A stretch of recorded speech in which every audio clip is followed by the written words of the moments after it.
BSc Part First, Subject Organic Chemistry, Unit First, Mechanism of Organic Reaction। सबसे पहले हम यहाँ representation of electron movement by arrows प्रदर्शित करेंगे। इलेक्ट्रॉन मूवमेंट दो प्रकार का होता है, जिन्हें हम फुल एरो कर्व नोटेशन कहते हैं, जिसका सिंबल इस प्रकार या इस प्रकार होता है। दूसरा होता है हाफ एरो कर्व नोटेशन, जो इस प्रकार या इस प्रकार। हाफ एरो कर्व नोटेशन को कई बार डॉल्फिन बॉन्ड भी कहा जाता है। फुल एरो कर्व नोटेशन आयनिक क्लीवेज या heterolytic cleavage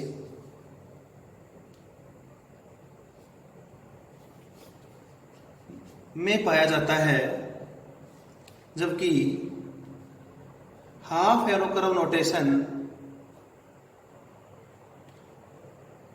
homolytic bond cleavage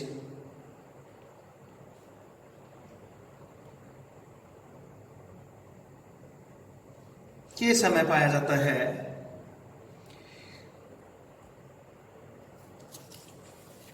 अब है हेट्रोलाइटिक बॉन्ड क्लीवेज।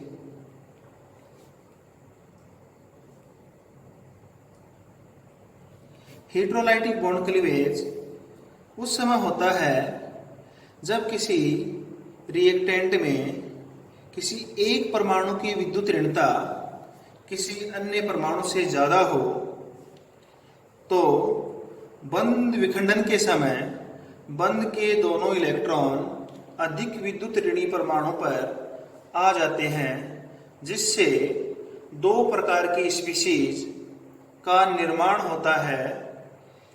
जैसे यहाँ पर हम उदाहरण कार्बन वो एक अदर स्पीशीज जिसकी विद्युत ऋणता ज्यादा है X के रूप में रिप्रेजेंट करते हैं, अर्थात electronegativity of X greater than C।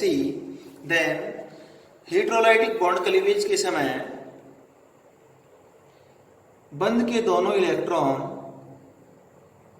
X परमाणु पर आ जाते हैं, जिसके फलस्वरूप दो प्रकार की स्पीशीज केटायन व एनायन, जिसके ऊपर प्लस आता है वो केटायन, जिस पर दोनों इलेक्ट्रॉन आ गए वहां पर माइनस साइन आता है, एनायन कहलाती है। ठीक इसी प्रकार होमोलाइटिक बॉन्ड क्लीवेज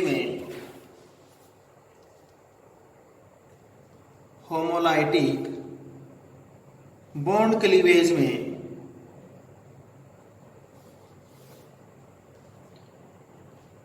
क्रियाकारक के दोनों परमाणु जो समान प्रकार के भी हो सकते हैं या असमान प्रकार के भी हो सकते हैं, लेकिन दोनों परमाणु की विद्युत ऋणता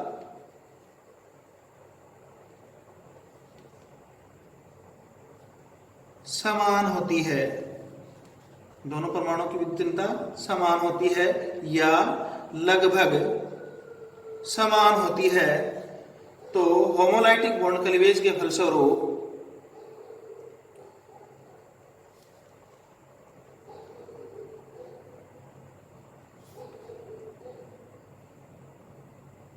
एक ही प्रकार की स्पीशीज प्राप्त होती है जिसे फ्री रेडिकल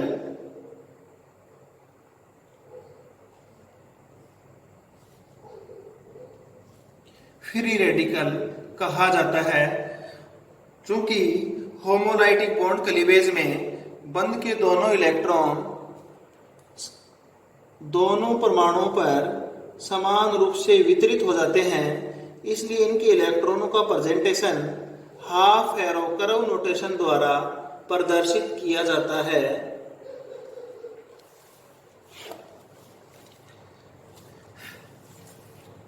अब है किसी रासायनिक अभिक्रिया में जब रिएक्टेंट से प्रोडक्ट का निर्माण होता है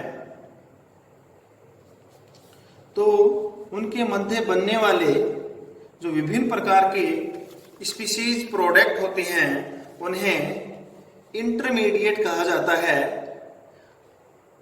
अर्थात प्रोडक्ट से पहले की जो अवस्थाएं हैं वो इंटरमीडिएट कहलाती हैं। तो मुख्यतया इंटरमीडिएट निम्नलिखित प्रकार के होते हैं। नंबर 1 केटायन हो सकता है, नंबर 2 एनायन हो सकता है, नंबर 3 फ्री रेडिकल हो सकता है या कार्बीन हो सकता है, नाइट्रीन हो सकता है या फिर बेंजाइन जिसको एराइंस भी कहा जाता है हो सकते हैं। अर्थात intermediate cation, anion, free radical, carbene, नाइट्रीन व बेंजाइन प्रकार के होते हैं। क्योंकि ऑर्गेनिक केमिस्ट्री में मुख्यतया कार्बन मुख्य पदार्थ के रूप में होता है, अर्थात मोस्टली जो पदार्थ होते हैं वो कार्बनिक हैं, कार्बन से रिलेटेड हैं। इसलिए केटायन को कार्बोकेटायन, एनायन को कार्बेनायन और फ्री रेडिकल को कार्बन फ्री रेडिकल के रूप में प्रदर्शित करते हैं।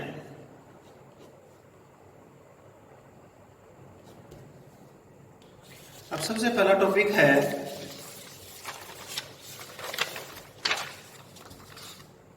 Carbon free radical.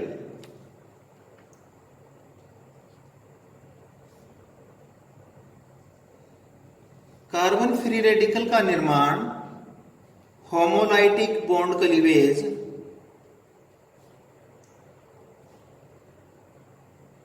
के फलस्वरूप होता है। अब होमोलाइटिक बॉन्ड क्लीवेज भी बता चुके हैं कि जब दोनों परमाणुओं की विद्युत ऋणता इलेक्ट्रोनेगेटिविटी समान होगी उस समय जब बॉन्ड क्लीवेज होगा तो बंध के दोनों इलेक्ट्रॉन समान रूप से विभाजित हो जाएंगे और प्रत्येक पर एक एक इलेक्ट्रॉन चला जाएगा और जिससे क्या बनेगा, फ्री रेडिकल बनेगा। तो ये होमोलाइटिक बॉन्ड क्लीवेज के फलस्वरूप होता है। यहाँ पर हम उदाहरण लें कार्बनिक स्पीशीज में, यहाँ लिखें कि इसका होमोलाइटिक बॉन्ड क्लीवेज हो रहा है